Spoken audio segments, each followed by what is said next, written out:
36,000 വർഷങ്ങൾക്ക് മുന്നേ മിയോവൻ സിവിലൈസേഷൻ്റെ ഭാഗമായി ജീവിച്ചിരുന്ന ഒരു കൂട്ടം ജനങ്ങളുടെ നഗരമായ സാന്റോറിനിയിലേക്ക് എല്ലാവർക്കും സ്വാഗതം.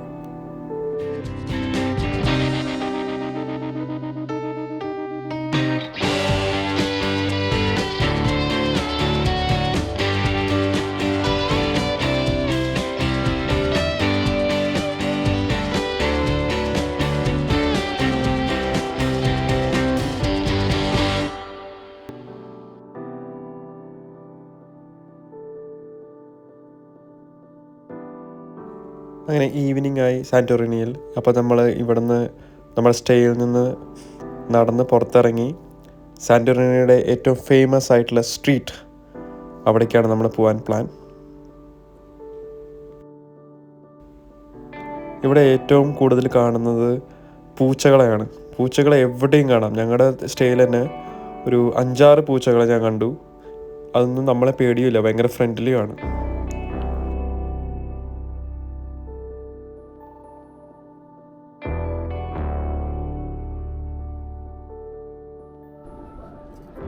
മേളിലേക്ക് കയറും തോറും ഭംഗിയുണ്ടാവും. നമുക്കൊന്ന് ഏറ്റവും മേളിലേക്ക് പോകാം. നമ്മുടെ സ്റ്റേ ഇതാണ്. ഇവിടുന്ന് നമ്മൾ മേളിലേക്ക് കയറാൻ പോവാണ്. നേരത്തെ നമ്മൾ ഇറങ്ങിയായിരുന്നു സ്റ്റേയിലേക്ക്, ഇപ്പോൾ കയറുകയാണ്. പിന്നെ ഒരു കാര്യം ഞാൻ പറയാം, വയസ്സായിട്ട് വരാമാണ് എന്ന ഉദ്ദേശമെങ്കിൽ കുറച്ച് ബുദ്ധിമുട്ടായിരിക്കും. സ്റ്റെപ്സ് നല്ല സ്ലിപ്പറിയാണ്. നല്ല സ്ലിപ്പറി എന്ന് വെച്ച് കഴിഞ്ഞാൽ കുറച്ച് ഗ്രിപ്പില്ലാത്ത ഇതൊക്കെ ഇട്ടിട്ട് വരാണെങ്കിൽ സ്ലിപ്പറിയാണ്. പിന്നെ ഇറങ്ങാനും ബുദ്ധിമുട്ടാണ്. എനിക്കറിയില്ല എത്രത്തോളം വീഡിയോയിൽ മനസ്സിലാവുമെന്ന്, പക്ഷേ ഇത്തിരി പാടാണ്.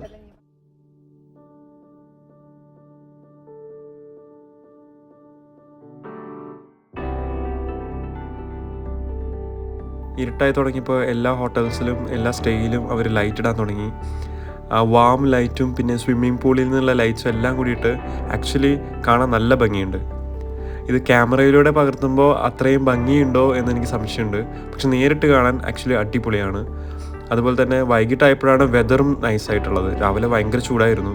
വൈകിട്ടായപ്പോൾ ആ ചൂടൊക്കെ മാറി. ഇപ്പോൾ സാന്റോറിനിയുടെ യഥാർത്ഥ വൈബ് ഇപ്പോഴാണ് കിട്ടിത്തുടങ്ങിയത്.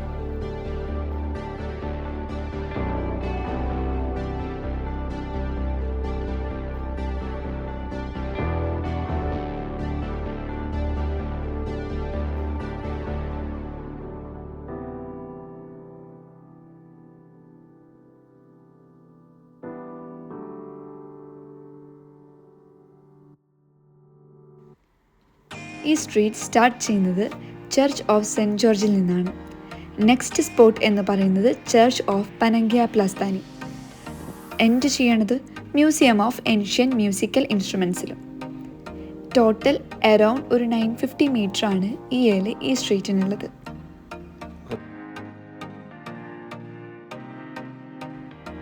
ഇപ്പോൾ കാണുന്ന സ്ഥലമാണ് യേലത്തെ മെയിൻ സ്ക്വയർ എന്നറിയപ്പെടുന്ന സ്ഥലം.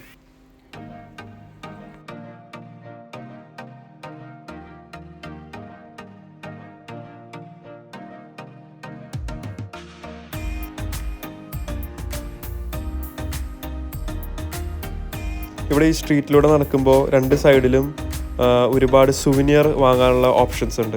അതും ഓൾമോസ്റ്റ് എല്ലാ സുവനിയേഴ്സും ഒരു ബ്ലൂ വൈറ്റ് കോമ്പിനേഷൻ പെയിൻറ്റിംഗ് ആണ്. ഞങ്ങളും 2-3 വാങ്ങി ഇവിടുന്ന്. കുറച്ച് കോസ്റ്റ്ലി ആയിട്ട് തോന്നി, ബട്ട് സ്റ്റിൽ അതിൻ്റെ ഭംഗി കണ്ടുകൊണ്ട് വാങ്ങിയതാണ്.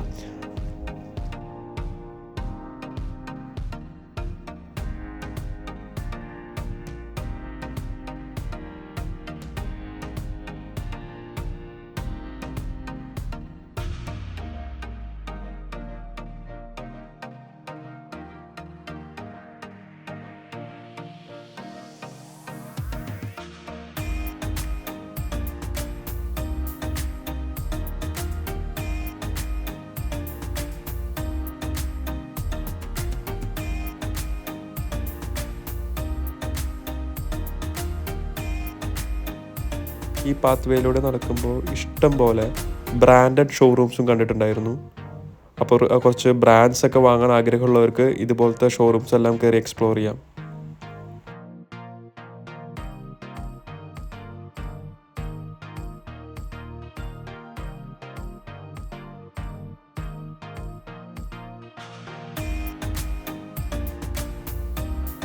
റെസ്റ്റോറൻറ്റ്സും ജ്വല്ലറി ഷോപ്സും ഒരു രക്ഷയില്ല.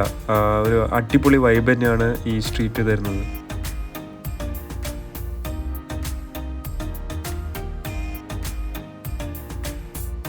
പിന്നെ ഞങ്ങളിവിടെ കൂടുതൽ കണ്ടത് ഈവിൽ ഐൻ്റെ സിമ്പിളുള്ള ഐറ്റംസാണ്. അതുപോലെ കയ്യിൽ കെട്ടുന്ന ബ്രേസ്ലെറ്റ്സ്, കാലിൽ കെട്ടുന്ന ടൈപ്പ്, പിന്നെ ഒരുപാട് ബാഗ്സ്, അങ്ങനത്തെ എല്ലാം ഈവിൽ ഐൻ്റെ ഇതിൽ കണ്ടിരുന്നു. അപ്പോൾ അതും ഒരു പ്രത്യേകതയായിട്ട് തോന്നി. ഇത്രയധികം ഈവിൽ ഐ സിമ്പിൾ വിൽക്കുന്ന ഒരു സ്ഥലം ഞാൻ വേറെ കണ്ടിട്ടില്ല. സാന്റോറിനി എനിക്ക് ആക്ച്വലി രാത്രി കാണാനാണ് കുറച്ചും കൂടി കൂടുതൽ ഇഷ്ടപ്പെട്ടത്. ചിലപ്പോൾ അതിലൊരു കാരണമെന്ന് പറഞ്ഞാൽ ചൂടില്ലായ്മ തന്നെയായിരിക്കും. രാവിലെ ഭയങ്കര ചൂടാണ്, രാത്രിയാകുമ്പോൾ ആ ചൂടൊന്നുമില്ല. കടലിൻ്റെ ഒരു കാറ്റും പിന്നെ ഈ ലൈറ്റ്സും ഇവിടുത്തെ ഒരു വൈബും, ആൾക്കാരെല്ലാവരും പുറത്തും ഉണ്ട്. അപ്പോൾ അതൊക്കെ നല്ല ഒരു എക്സ്പീരിയൻസ് ആണ്. ഞങ്ങളങ്ങനെ കുറച്ച് നടന്നതിന് ശേഷം ഫുഡ് കഴിക്കാൻ വേണ്ടി ഒരു റെസ്റ്റോറൻറ്റിൽ കയറി. അപ്പോൾ ഞാൻ അവിടുത്തെ വിശേഷങ്ങൾ.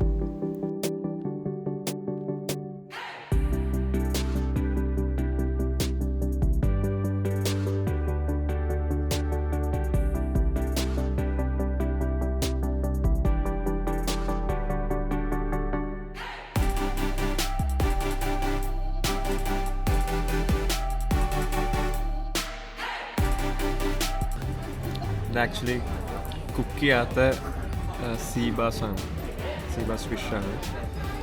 ഇതിന് മുമ്പ് ഞാൻ സൂഷിയൊക്കെ കഴിക്കുമ്പോഴാണ് ഞാൻ ഈ കുക്ക് ചെയ്യാത്ത ഫിഷ് കഴിച്ചിട്ടുള്ളത്.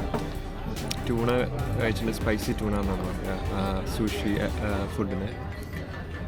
അപ്പോൾ ആദ്യമായിട്ട് ഞാൻ കഴിക്കുമ്പോൾ, അതുപോലെ നെതർലാൻഡ്സിൽ ഹെറിങ്, ഞാൻ പ്രൊണൗൺസ് ചെയ്യുന്നത് കറക്റ്റാണോ എന്നറിയില്ല, ഹെറിങ് എന്ന് പറഞ്ഞിട്ടുള്ള സംഭവമുണ്ട്.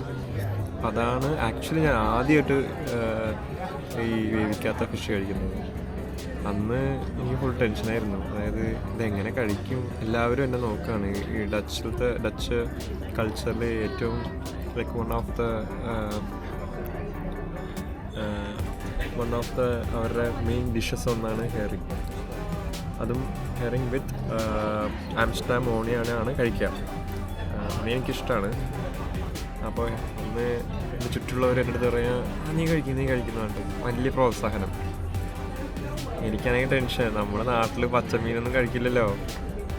ഇത് എനിക്ക് ഇതിലൊരു മീനൊരു ചൊയയില്ലേ, അത് ഇങ്ങനെ ഒരു ടേസ്റ്റ്, ഇല്ലാത്തൊരു കുത്ത് ടേസ്റ്റ് ഉണ്ടാവുമല്ലോ. അപ്പോൾ അത് ഉണ്ടാവുമോ എന്നുള്ള പേടിയിലാണ് ഞാൻ ആദ്യമായിട്ടന്ന് കഴിച്ചത്. കഴിച്ചപ്പോൾ എനിക്ക് ഷോക്കായിപ്പോയി. നമ്മളൊരു ചളച്ചളാന്ന് പറഞ്ഞ സാധനം കഴിക്കുന്ന പോലെ ഉള്ളൂ, ഒരു ടേസ്റ്റും ഇല്ല.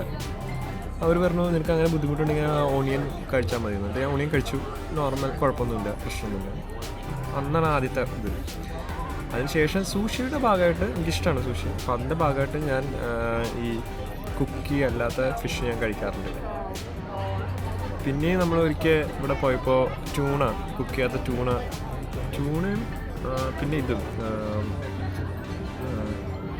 വീട്ടിൽ വാങ്ങുന്ന സാധനം സാൽമൺ ആക്ച്വലി കുക്ക് ചെയ്ത് കഴിക്കാൻ പറ്റും. ട്യൂണ എനിക്ക് കുറച്ച് ബുദ്ധിമുട്ടായിട്ട് തോന്നിയിട്ട്.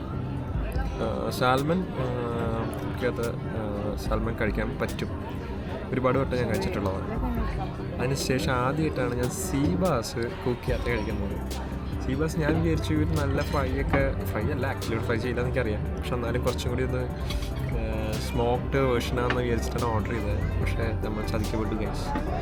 അത് വെറും പച്ച സീബാസ് ക്യൂബ്സായിട്ട് അരിഞ്ഞിട്ട് ലെമൺ ജ്യൂസും പിന്നെ വേറെ എന്തോ സാധനത്തിലാണ്, ജ്യൂസല്ല ലെമണിൻ്റെ നീരില്ലല്ലോ, അതിലാണ് എന്തോ ഒലീവ് ഓയിലിൻ്റെ സംഭവത്തിലാണ് ഇവർ ഇത് ഉണ്ടാക്കിയിട്ടുള്ളത്. ഞാൻ കഴിച്ചു ഓൾമോസ്റ്റ്. ഞാൻ ഇപ്പോഴും പറയണു, യാതൊരു ടേസ്റ്റും ഇല്ല. ഒരു ഫ്രഷ് കഴിക്കുന്ന ഒരു ഫീല്, ഒരിങ്ങനെ ഞെളഞ്ഞെളാന്നുള്ള ഒരു ഫീലാണുള്ളൂ. ഫിഷിൻ്റെ ഒരു ടേസ്റ്റോ കുത്തൊന്നുമില്ല, ഈറ്റബിളാണ്. പക്ഷെ എനിക്ക് തോന്നി ഇത് നിങ്ങളോടും പറയണം. കാരണം എന്താ വെച്ച് കഴിഞ്ഞാൽ നമ്മൾ നാട്ടിൽ ഫിഷ് കഴിക്കില്ലല്ലോ അങ്ങനെ പച്ച. അപ്പോൾ ഞാൻ ഇത് കഴിക്കും. വീട്ടിലൊക്കെ അറിഞ്ഞു കഴിഞ്ഞാൽ അമ്മയൊക്കെ ഇങ്ങനെ ടെൻഷനാവും, പച്ച മീൻ കഴിച്ചു എന്നൊക്കെ പറഞ്ഞിട്ട്. പക്ഷേ എനിക്ക് തോന്നുന്നു പച്ചയായിട്ട് മീൻ കഴിക്കണം കുറച്ച് ഹെൽത്തിയാണ്. എന്ന് വെച്ചാൽ ഞാൻ എന്നൊന്നും ഇത് കഴിക്കാൻ പോകുന്നില്ല. വല്ലപ്പോഴും ഇങ്ങനെയൊക്കെ അബദ്ധം പറ്റുമ്പോഴോ അല്ലെങ്കിൽ സൂഷി കഴിക്കുമ്പോഴോ കഴിക്കാം. ഈറ്റബിളാണ്, വലിയ പ്രശ്നമൊന്നുമില്ല, ടേസ്റ്റുണ്ട്. അതാണ് ഇവിടെ വന്നിട്ട് സാന്റോറിനിയിൽ വന്നിട്ടുള്ള വിശേഷം. ഫസ്റ്റ് സീബാസ്, വേവിക്കാത്ത സീബാസ്. അങ്ങനെ ഡിന്നറിന് ശേഷം ഞങ്ങൾ ഒരിക്കൽ കൂടി നടക്കാമെന്ന് വിചാരിച്ചു സ്ട്രീറ്റിലൂടെ. അതിനുശേഷം ഞങ്ങൾ റൂമിലേക്ക് പോകും.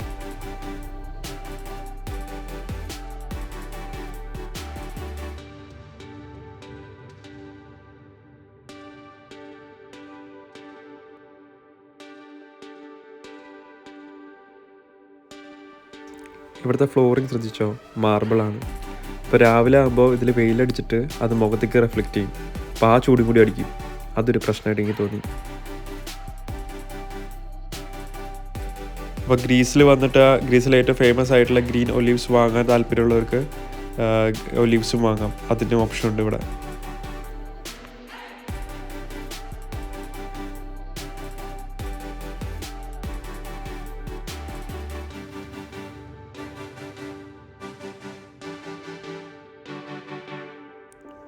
അപ്പോൾ ഈ സ്ട്രീറ്റിൻ്റെ എൻഡായ ചർച്ച് ഓഫ് സെൻറ്റ് ജോർജിൽ എത്തിയിരിക്കുകയാണ്.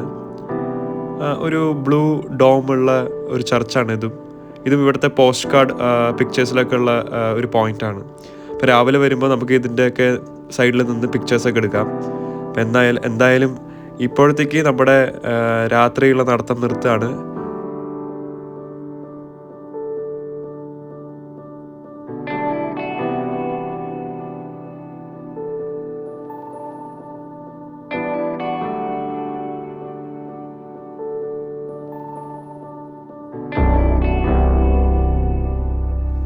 തിരിച്ച് നമ്മുടെ സ്റ്റേയുടെ അവിടെ എത്തിയിരിക്കുകയാണ്. നമ്മുടെ പ്രൈവറ്റ് പൂളൊക്കെ റെഡി ആയിട്ടുണ്ട്. അപ്പോൾ ഇതിലൊക്കെ ഒന്ന് ചാടി കുളിച്ച് ഒന്ന് റെസ്റ്റൊക്കെ എടുത്ത് നേരെ റൂമിലേക്ക് വിടണം. ബാക്കിയൊക്കെ നാളെ രാവിലെ.